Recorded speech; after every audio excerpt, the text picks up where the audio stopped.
दिव्य शिशु गर्भ संस्कार में सभी का हार्दिक स्वागत है। और जो भी देख रहे हैं इस कार्यक्रम में उसको हमें सबको हमारा खूब खूब अभिवादन। जैसे दिव्य शिशु गर्भ संस्कार, इसमें अभी कई अलग अलग तरह के हम कहें कि प्रश्न आ सकते लोगों के मन में। तो हम एक एक चीज़ को हम अभी शुरुआत करते हैं कि हर एक मतलब जो भी प्रश्न हो लोगों के, उसमें हर प्रश्न का उनको व्यवस्थित उत्तर मिले और उसका हल भी मिले।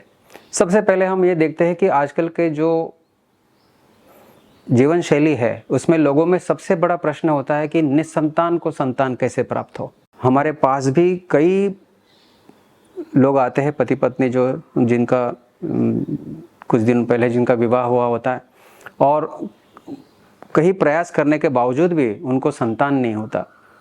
तो उसके लिए कई कारण हैं। तो ये मैं एक प्रश्न अभी सबके तरफ से मैं करता हूं कि जैसे निसंतान को संतान कैसे प्राप्त हो। अभी इसके देखा जाए तो उसके कई कारण हैं। सबसे पहला बेसिक कारण के आजकल के जीवन शैली का, जो ये जीवन शैली आजकल की है, जो इतनी भागदौड़ की जीवन आजकल बन चुका है, सबसे पहला कारण ये होता है कि आजकल का जो रहन सहन, दूसरी बात आजकल का जो खान पान है, और दूसरी तीसरी बात जो होती है कि थोड़ा सा वो भी देखा गया है कि आजकल की जो लड़का हो या लड़की, पुरुष या स्त्री, दोनों का अपना जीवन के प्रति देखने का नज़रिया, उनका अपना एम्बिशंस, सभी लोग आजकल पुरुष हो या स्त्री हो, लड़का हो या लड़की हो, सबको अपना कुछ एम्बिशंस है। सबने अपने जीवन के प्रति जिन्हों कुछ उनको करके दिखाने का उनका अपना एक लक्ष्य होता है। पर उस लक्ष्य को देखते देखते वो कई बार अपने जीवन में जो चीज़ जिस उम्र में होनी चाहिए वो हो नहीं पा रही है। जैसे हम, अगर मैं साइंटिफिक बताऊं, अगर मैं आपको शास्त्रोक्त तरीके से बताऊं कि भाई गर्भाधान के लिए एक उम्र होना चाहिए, वो उम्र क्या हो सकती है? वो उम्र हो सकती है 24 से 28, एकदम प्रॉपर जो हम फिजियोलॉजिकल बोलते हैं, हम अपने शरीर की फिजियोलॉजी बोलते हैं, उस अनुरूप अगर देखा जाए तो वो होने चाहिए 24 से 28। पर प्राय ऐसे देखा गया है कि जो एम्बिशियस आजकल लड़कियां भी होती है, लड़के होते हैं, ये बहुत बड़ी उम्र के बाद शादियां करने लगे हैं। 30 वर्ष हो जाते, 32 वर्ष हो जाते, फिर जाके कई लोग विवाह करते हैं।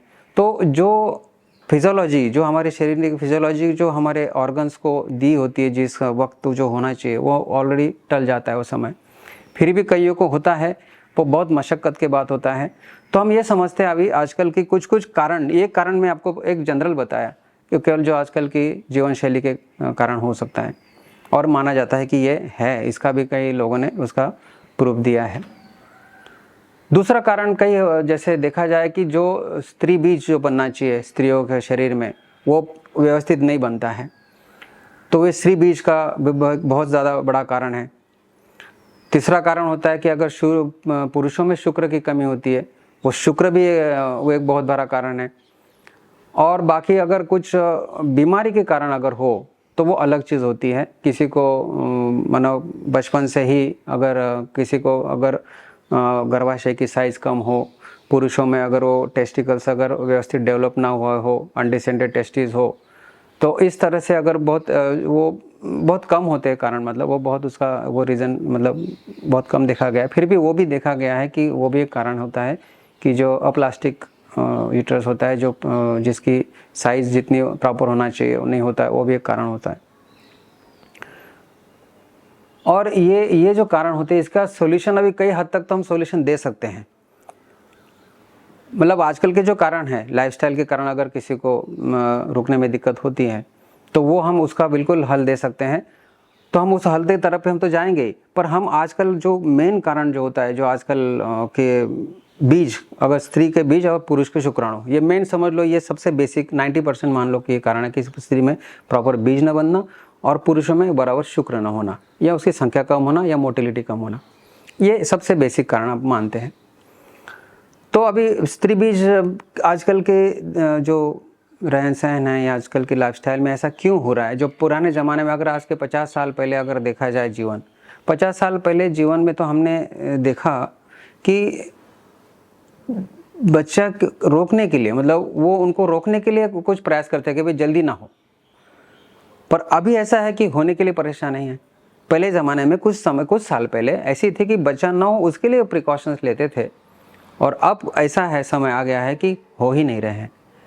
तो इसके लिए हमें अभी उसके ऊपर थोड़ा सा मैं लाइट डालता हूँ कि भाई ये आजकल जो बीज का जो प्रॉब्लम हो रहा है, या क्योंकि बचपन से ही कुछ चीज़ें अभी ऐसी आ गई हैं कि जो प्रोसेसिंग फूड जो आ रहा है, जो बच्चों को लाड़ प्यार में जो खिलाया जा रहा है, उसी में ही कुछ ऐसे केमिकल्स, ये एक्चुअली मेरे मन की बात नहीं है, ये ICMR और ऐसे अच्छे संस्थाओं ने, जो मेडिकल संस्थाओं ने, उन्होंने भी उसको प्रमाणित किया है कि ये सब चीज़ें जितना कम करो उतना अच्छा, जल्द से जल्द, नहीं तो इसके बहुत घातक परिणाम दिख रहे हैं और दिखने दे रहे हैं। ये भी उसका एक परिणाम यह है कि जो ये प्रोसेस फूड के कारण क्या हो रहा है, जो केमिकल्स को प्रोसेस करके जो बनाया जाता है, ये हमारे शरीर में जो नेचुरल सिक्रेशंस होने चाहिए होते हैं, वो उसको बहुत हद तक उसको वो डिस्टर्ब कर रहा है।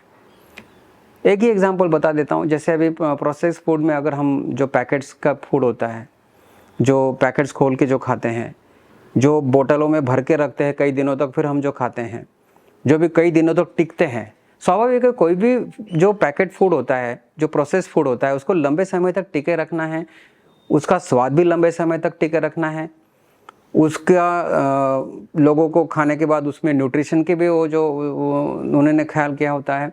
कुल मिला के ये सब चीज़ जो करने के लिए उन्होंने जो कि कुछ केमिकल्स में डाले होते हैं, वो शरीर के लिए बहुत ही विपरीत उसका परिणाम हमारे शरीर में दिखने लग गया है। ये एक सबसे बड़ा कारण है कि ये जो बीज जो है ये बराबर नहीं बन पाता है। आपने जैसे अभी देखा कि आजकल के ज़माने में लड़का लड़की अच्छे डिग्री लेते हैं और हर एक को अपना अपना कुछ में पैर पे खड़े रहने के लिए उनका अपना उद्देश्य होता है। इस उद्देश्य को प्राप्त करने के लिए बहुत बार उनका अपना जो न्यूट्रिशन है, आपने पता ही है सभी को कि आजकल ऑनलाइन भोजन आ जाता है। अगर आपको केवल देखो, इसको ऑनलाइन मंगाओ, आपके घर पे आधा घंटे में आप तक पहुंच जाता है। तो ये जो खाना आ रहा है आप तक, वो कैसे बन के आ रहा है आपने तो कभी देखा नहीं। ये बात है। दूसरी बात, आपने जो उसमें डाला है वो चीज़ कितना न्यूट्रिशियस है। मैं तो ये कह रहा हूँ कि आजकल जो खेत से जो कुछ भी आ रहा है, जब हम कह रहे भाई हम सब्जी ला रहे, ताजे कुछ फल ला रहे, जो भी कुछ हम ताजे ला रहे, वो भी कैसे बन रहे हैं आजकल देखो। क्योंकि उसमें भी पेस्टिसाइड्स, फर्टिलाइज़र के बिना कोई भी चीज़ बन ही नहीं रही है। और ये पेस्टिसाइड्स और फर्टिलाइज़र्स जो होते हैं, ये हमारे शरीर के लिए एक एक ऑर्गन्स पर, हमारे शरीर पे काम करते हैं, विपरीत काम करते हैं। और जो हमारे जो नॉर्मल सिक्रेशंस होनी चाहिए, जो नॉर्मल डेवलपमेंट नहीं होनी चाहिए, वो नहीं हो पा रही है। तो ये एक बड़ा कारण होता है कि आजकल का जो न्यूट्रिशन है। और दूसरी बात तो जो मैं बताया था शुरुआत में कि जो उम्र जाने के बाद की जो बात होती है, और वो एक कारण है। इसलिए शुक्र खराब हो रहा है, इसलिए बीज खराब हो जा रहा है, इसलिए संतान होने में दिक्कत होती है। मेजर कारण ये है। तो स्वाभाविक है सबके मन में तो यह आएगा कि इसका हल क्या, आजकल भी इसका हल कैसे करें। स्वाभाविक है, इसका हल हम जितना आज के ज़माने में हो सकता है, मैं आपको बता रहा हूँ, है ऐसे भी नहीं। ऐसे जैसे मैं एज ए डॉक्टर हूँ, मेरे पास पेशेंट्स आते, फाइल लेके आते, स्वाभाविक है ये सब देखता हूँ। प्राय 90%, मैं कह रहा हूँ ना कि 90%, हालांकि बहुत कम बाकी के कारण होते हैं। मैं जो बताया आपको, जो जैसे यूट्रस की साइज़ कम होना, बहुत कम, रेयरली होता है। अनडिसेंडेड टेस्टिस बहुत रेयरली होता है। पर कॉमनली जो है कॉज यही है, बीज का डिफेक्टिव बीज, डिफेक्टिव ओवम और डिफेक्टिव स्पर्म। तो अब इसका नेचुरल हल क्या हो सकता है। देखो, आप स्वाभाविक है, आप डॉक्टर्स के पास जाते हो, डॉक्टर्स तरह तरह के टेस्ट करता है, ओवुलेशन स्टडी करता है स्त्री का, तो उनमें पता चल जाता है कि भाई ये फलाना दिन पे ओवम तो फूट रहा है। अगर नहीं फूटता है तो इंजेक्शन दिए जाते हैं, हार्मोन्स के इंजेक्शन दे के उसको बाकायदा तो फोड़ा जाता है, ओवम को बाहर निकाला जाता है। पर उसमें क्या होता है कि वो अनहेल्दी होता है। वो अनहेल्दी होने से फिर कई बार ट्रीटमेंट लेने के बावजूद भी, कई सालों तक ट्रीटमेंट लेने के बावजूद भी उनको सफलता नहीं मिलती। वैसे ही शुक्र का भी है। पुरुष में भी जो शुक्र है, कई तरह की गोलियां होती हैं एलोपैथी में। वो कई लोग आयुर्वेद में जाते हैं, कोई हम अगर होम्योपैथ के पास आते हैं, हर जगह से ट्रीटमेंट भी कराते हैं। तो किसी को सफलता मिलती है, किसी को नहीं।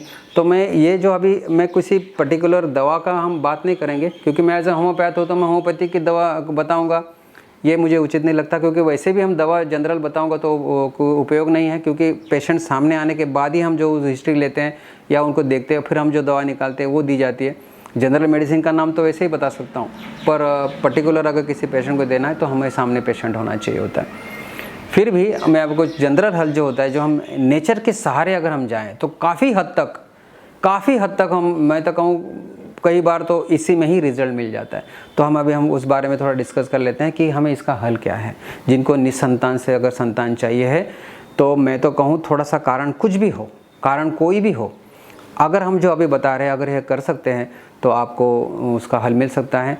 सबसे पहले कुछ पत्ते का नाम बता दूंगा आपको। कुछ पत्ते ऐसे हैं कि जो अगर आप उसका सेवन करते हैं उसके काढ़ों का, तो वो अगर कुछ दिन तक अगर आप करें तो उसमें काफ़ी लाभ होता है। हमने कई पेशेंट्स में देखा है और उसका काफ़ी अच्छा हल हमने उसमें रिज़ल्ट हमने देखा है।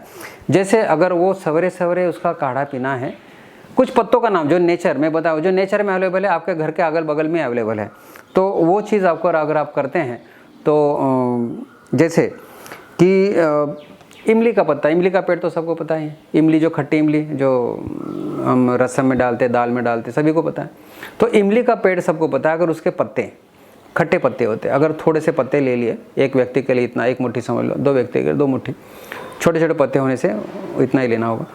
तो 1 गिलास एक व्यक्ति के लिए, अगर दोनों को लेना है पति पत्नी को तो 2 गिलास ले, वो 2 मुट्ठी पत्ते डाल दिए। 10 मिनट केवल गिन के 10 मिनट उबाले। 10 मिनट उबालने के बाद उसको ठंडा होने दे, छान के पी ले। इमली का पत्ता अगर शुरू करते हैं तो 1 सप्ताह, सोमवार से लेकर रविवार तक केवल इमली के पत्ते का आप काढ़ा पिए। अब वो इमली का पत्ता शरीर में जाने के बाद क्या होता है, अगर हम उसमें ज़्यादा सूक्ष्मता जाएंगे तो समझ हो जाएगा। कुल मिला के वो हमारे ऑर्गन्स को स्टिमुलेट करता है। ऐसे काढ़े अलग अलग पत्तों की उसमें शक्ति है, जो नेचुरल शक्ति है, वो कई जगह काम करता है। उसमें एक ये है कि हमारे जो जेनेटल्स होते हैं उसमें इमली के पत्तों का एफिनेशंस होता है, तो जाके वहाँ पर वो काम करता है। तो इमली का पत्ता एक है कि जो आपको काम दे सकता है। वो 1 सप्ताह ले लगातार 7 दिन। अभी 7 दिन के बाद वो बंद हो जाएगा। फिर उसके बाद शुरू हो जाएगा मोरिंगा, जैसे हम जानते हैं सहजन, मोरिंगा, ड्रमस्टिक जिसको बोलते हैं, जिसकी फली होती है, सहजन की फली मोरिंगा बोलते हैं, कोई सरगवा का सिंग बोलते हैं, जो भी। तो वो उसका पेड़, उसके पत्ते भी छोटे छोटे होते हैं। अगर वो हमने लिए थोड़े, एक व्यक्ति के लिए 1 मुट्ठी, 2 व्यक्ति पति पत्नी लेना है तो 1-2 गिलास में डाल दिए, तो वो भी उसी तरह तरीका सभी का बनाने का एक जैसा ही है। 10 मिनट उबालना है, बल घड़ी लगा के 10 मिनट के बाद आपको ठंडा करके उसको छान के पी लेना है। इसी तरह का पहले 7 दिन इमली का, दूसरे 7 दिन सहजन के पत्ते, तीसरे 7 दिन पीपल का पत्ता। जैसे पीपल के पत्ते होते, जैसे थोड़ा बड़ा होता है तो 2-3 पत्ते ले लिए, टुकड़े करके डाल दिया जाए। पीपल में भी बहुत शक्ति होती है, इतनी शक्ति होती है उसमें कि वो मैंने तो कई जगह देखा है कि जो अगर इसके काढ़े पीते हैं तो गर्भाशय में गांठ नहीं होती इससे। फाइब्राइड, ये जो कॉमनेस्ट कॉज है, कारण है माताओं में, बहनों में जो गांठ बनती है। तो अगर एक पीपल के पत्तों का अगर 15-15 दिन, साल में 15 दिन भी अगर काढ़े पीते हैं तो उसमें गांठ नहीं होती। केवल सवेरे 2-3 पत्ते ले, टुकड़े करके डाल दे, 10 मिनट उबाले, ठंडे करके पी जाए 7 दिन। जैसे 7 दिन इमली हो गई, 7 दिन सहजन का पत्ता हो गया, 7 दिन पीपल का हो गया। बाद में अगर हम ले गए नीम का पत्ता, थोड़ा कड़वा लगेगा पर उसका भी उसी तरह का काढ़ा बना के पीना है, 10-12 पत्ते लेके। बाद में पान का पत्ता, जो हम पान खाते हैं, नागरवेल का पान जो होता है, वो अगर 2-3 पत्ते को उसी का भी ऐसे ही काढ़ा बना के पिए।